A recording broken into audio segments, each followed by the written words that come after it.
Hello and welcome back to In the Kitchen with Matt. I am your host, Matt Taylor.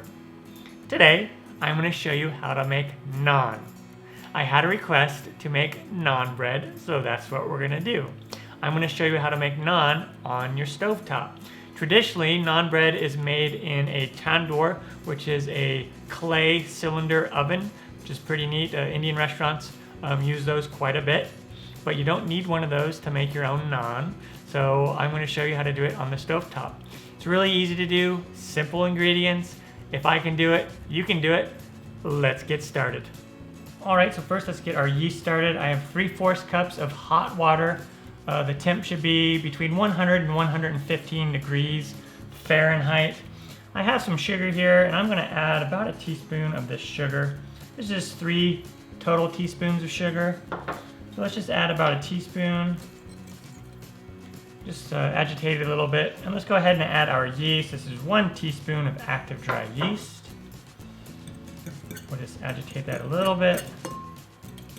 I'm just gonna go ahead and let this sit until this mixture gets nice and frothy and foamy. Probably 8 to 10 minutes. If it doesn't get foamy and frothy after 10 minutes, the yeast is bad or the water was too hot or too cold, and you need to start again. All right, our yeast is nice and foamy.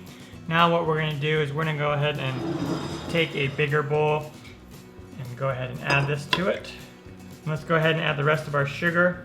Add in our oil. This is 2 tablespoons of extra virgin olive oil. And we're gonna go ahead and add 3 tablespoons of plain yogurt. Probably use a spatula. Go ahead and just mix this up. Great, and now we're gonna start to add in our flour. I'm gonna start with, about a cup of our flour. Come in here with our teaspoon of salt, put our salt on top, and then we're gonna go in with our whisk, and we'll switch to a wooden spoon after. Nice. All right, let's go ahead and add in more of our flour. This was 2 1/4 cups of flour, but we're not gonna add it all in all at once because we may not need that much. And if you have a KitchenAid mixer or like a stand mixer or whatever, you can go ahead and use that too. Okay, it's gonna come together. It'll be a little sticky probably. Because now what we wanna do is take more of our flour. Let's get this dough. And now we want to just go ahead and knead it. Again, if you're using your stand mixer, just use your dough hook and knead it there. But we're going to knead it for 8 to 10 minutes. Okay, so we'll just take it together, push down, turn, fold, push. Just basic kneading. Adding more flour as it gets sticky in our hands. All right, once we are done kneading, you can see that I have about a 1/4 cup left of flour, and we're going to save that for later. We might need it. I'm going to go ahead and take another bowl, and I just put in about a teaspoon of olive oil and just went around the sides with it. I'm going to go ahead and put our dough in there. Go ahead and cover it loosely with some plastic wrap, and then take a damp towel as well. Probably overkill, but something I always do. Helps to keep the dough from drying out. Okay, then we'll just let this dough sit for about an hour until the dough doubles in size. All right, it's been about an hour. Go ahead and check. Nice.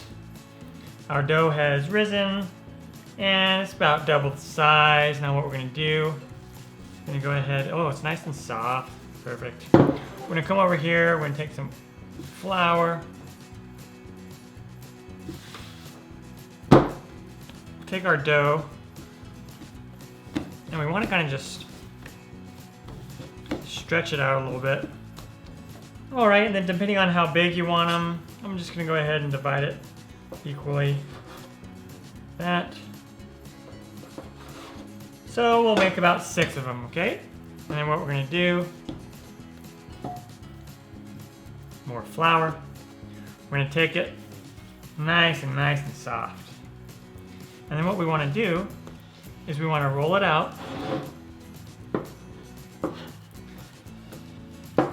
until it's about 1/8 of an inch thick. And you can go just back and forth in your hands like that to get the excess flour off. Okay, so there you go, that's ready to go. And now we want to take it over to the stove top and have a hot skillet. A cast iron skillet works the best, but you can use a non-stick. Okay, here we go. I have my pan. I'm using a non-stick this time. Now what we're gonna do is I have this heated, the heat is on medium high. I let the pan heat up completely. Now we're gonna go ahead and just take one of these and put it right on there. And then we're gonna go ahead and just let it cook. It's gonna take about 2 minutes per side. We'll start to see some bubbles and then we'll know that's when we want to turn it.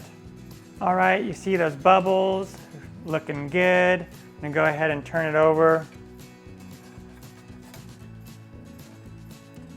In your skillet, you might get really, really dark, almost burned spots. That's okay, that's kind of a classic look for it. Go ahead and take a look at this side. Yeah, look at that. That is awesome. So that's good. I'm gonna go ahead and put this on a plate. And then when it's on this plate, what you wanna do is you wanna baste it with some melted butter, both sides. All right, our last one is done. Oh yeah. And then come in here and just baste it a little bit with butter on both sides. Smells amazing. There you have it. All right, our naan are done. This made about 6 pretty large naan breads. Really easy to do, simple ingredients. If I can do it, you can do it. I'm Matt Taylor. This has been another episode of In the Kitchen with Matt. Thank you for joining me. As always, if you have any questions, comments, or requests, put them down below and I'll get back to you as soon as I can. Thumbs up, down in the corner, push it. Don't forget to subscribe to my channel and check out my other videos. Take care. Time for me to dive into one of these. Oh yeah, just grab this one on top.